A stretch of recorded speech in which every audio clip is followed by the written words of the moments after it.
Auto வேலையில் 3வது நாள். ரைட் சைடு படிக்கட்டு வேலை முடிஞ்சு.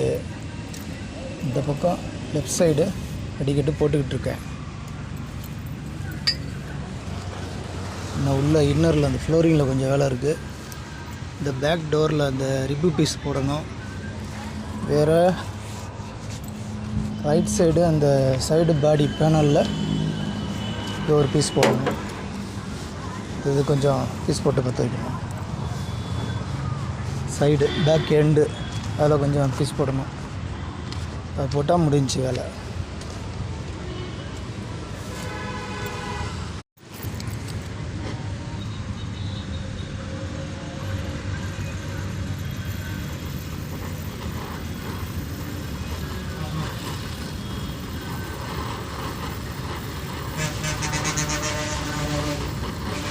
நல்லா க்ளீன் பண்ணி விட்டுட்டு மெட்டல் ப்ரைமர் வாங்கி அடித்து விட்டால் நல்ல வண்டி நீட்டாகிடும்.